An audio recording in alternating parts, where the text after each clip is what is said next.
Part of why I really wanted to talk to you is because of your Tatler profile of Kate, which I thought was just so fantastic.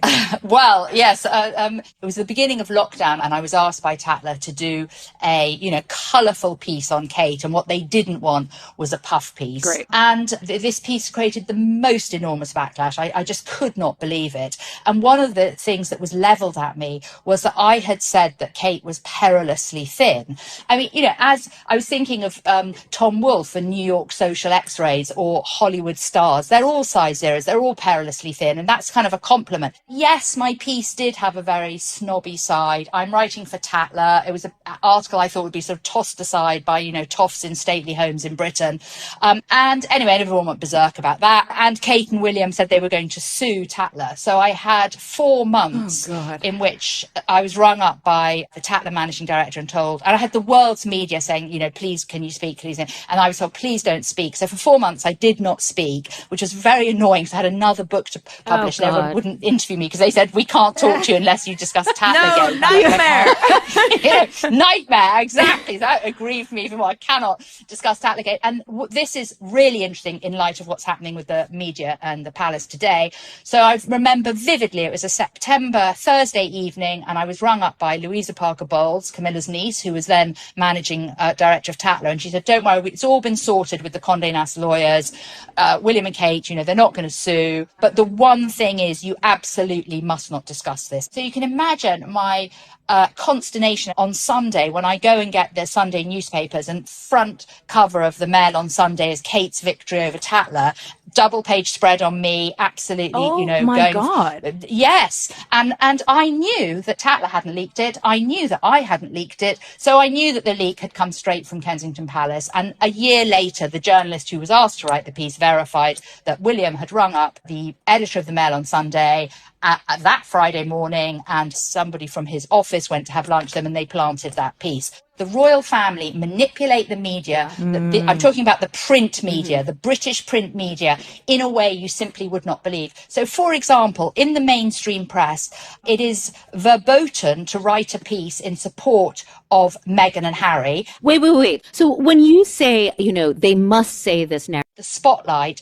on the monarch and the heir, and anybody else who comes into the picture and takes too much of the oxygen or too much of the limelight, you see is pushed out. We saw it with Diana, we saw it with Fergie, we've seen it with Harry and Meghan. They were too threatening as a unit to Kate and Will.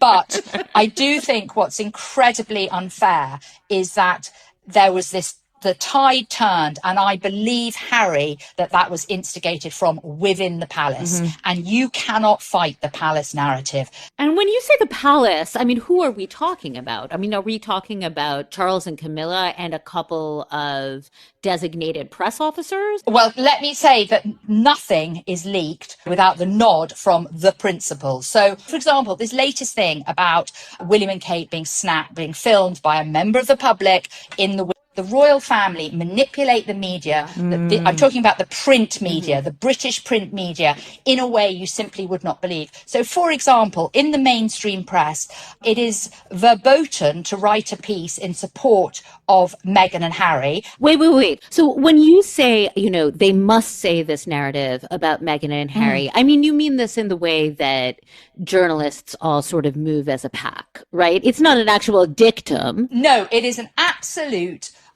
dictum, spoken and unspoken, that the newspapers do not want and will not print pieces that are wholly positive to Meghan and Harry, and you cannot write anything negative really about William or Kate. But this is because they're monarchists at the core? No, this is because of the deals that have been done between the palace and the editors of these papers. Okay. If you look at the Telegraph Act, you will see 4 or 5 pieces in absolute eulogizing praise of the Princess of Wales. And then the chances are on the same day, every piece about Meghan and Harry is negative. They literally take a baseball bat and bash this couple to pieces.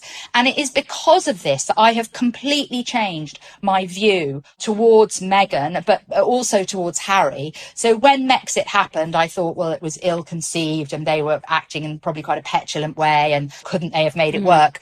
And what I have seen from the books that I've written about the monarchy is that the reason the British monarchy has survived and and prospered when other European monarchies has failed is they are utterly ruthless.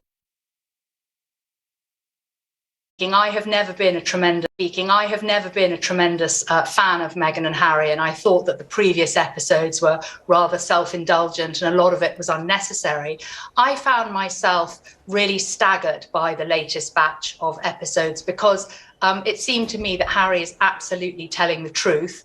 I think we've learned that there is a far greater level of manipulation from the royal household with the press. It is indeed a dirty game, and I happen to know that the royal households do brief against each other. So I think we've learned that, it all is not what it seems necessarily when the House of Windsor presents a very, above board front. And I think that a lot of what was said in the latest episodes is concerning and also deeply damaging to the monarchy. I also think that Harry was talking the exact truth when he said that, of course, what was problematic for him and Meghan was their star quality and their popularity post their fantastic Australia trip. And, history has shown that if you're not in the direct line of succession and you steal too much oxygen, things don't end well.